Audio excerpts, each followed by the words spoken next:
আমি এখানে একটা বাটি নিয়ে নিয়েছি। এখানে দিয়ে দিচ্ছি 1 কাপ মতো সুজি, শিলে আমি গুঁড়ো করে নিয়েছি, দিয়ে দিলাম। এরপর দিয়ে দিচ্ছি 1 কাপ গুঁড়ো চিনি। চিনিটা গুঁড়ো করার পর 1 কাপ মেপে আমি দিয়ে দিলাম। ওই মেজারিং কাপেরই 1 কাপ দিয়ে দিচ্ছি ময়দা। ময়দাটা এখানে 2 কাপ লাগবে, তার মধ্যে 1 কাপ দিয়ে দিলাম। দিচ্ছি আরও 1 কাপ ময়দা। সুজি, চিনি আর ময়দার রেশিওটা এরকমই হবে 1:1:2। তার মানে সুজি 1 কাপ, চিনির গুঁড়ো 1 কাপ আর ময়দা 2 কাপ। এটা এখন ভালোভাবে মিক্স করে নেব। এখানে আমি দিয়ে দিচ্ছি 1/2 টিস্পুন মতো রেগুলার সল্ট। ভালোভাবে মিশিয়ে নেব আরও একবার। সামান্য পরিমাণ জল দিয়ে একটু একটু করে গুলে নেব।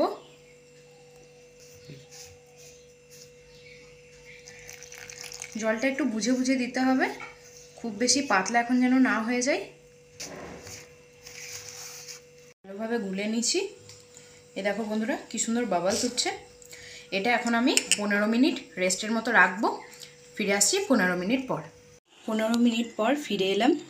দেখো কি সুন্দরভাবে ব্যাটারটা তৈরি হয়ে গেছে। তবে সুজি তো একটু বসে গেছে, এরপর একটু জল দিয়ে দেবো। এই পর্যায়ে সামান্য একটু জল দিয়ে দিচ্ছি, ওই 2 চামচ মতো জল দিলেই হবে। ব্যাটারের কনসিস্টেন্সিটা ঠিক এইরকম হবে, না খুব পাতলা আর না খুব মোটা। তো ব্যাটার রেডি। এখন আমি পরের স্টেপে চলে যাচ্ছি। কড়াইয়ের মধ্যে সাদা তেল দিয়ে দিয়েছি পরিমাণ মতো, খুব ভালোভাবে গরম করে নেব। এদিকে দেখো এখানে আমি একটা টিফিন ক্যারিয়ারের ঢাকনা নিয়ে নিয়েছি। তো তেলটা গরম হয়ে যাক, তারপরে এই ঢাকনাটা আমি তেলের মধ্যে দিয়ে দেব। তেলটা খুব ভালোভাবে গরম হয়ে গেছে। এখন এই ঢাকনাটা তেলের মধ্যে দিয়ে দেব।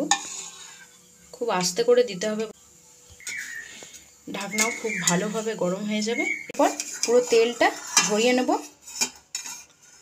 এরপর হাতার সাহায্যে 1 হাতা ব্যাটার নেব, এর মধ্যে দিয়ে দেব।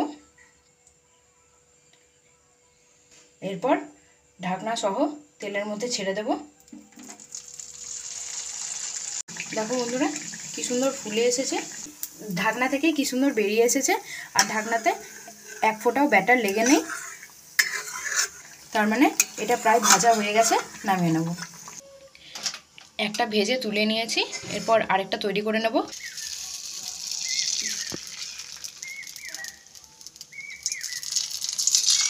এরকমভাবে আবারও তেলে দিয়ে দেব। দেখো বন্ধুরা কি সুন্দর ফুলে উঠে এসছে, পুরো লুচির মতো ফুলে গেছে। এরপর প্রত্যেকটা আমি এরকমভাবে ভেজে নিয়ে ফিরে আসছি।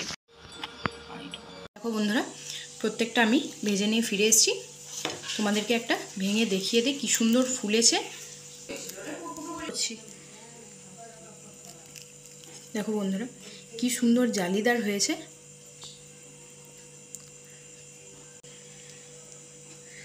সন্ধ্যেয় চায়ের আড্ডায় অসাধারণ এই রেসিপিটা বানিয়ে নাও। বাড়িতে যদি সুজি আর ময়দা থাকে ঝটপট এটা বানিয়ে দাও আর সবাইকে তাক লাগিয়ে দাও। তো আজকে এই পর্যন্তই, ফিরে আসছি আবার অন্য কোনো দিন অন্য এক জিভে জল আনা রেসিপি নিয়ে। ততক্ষণের জন্য সবাই ভালো থেকো, সুস্থ থেকো, টাটা।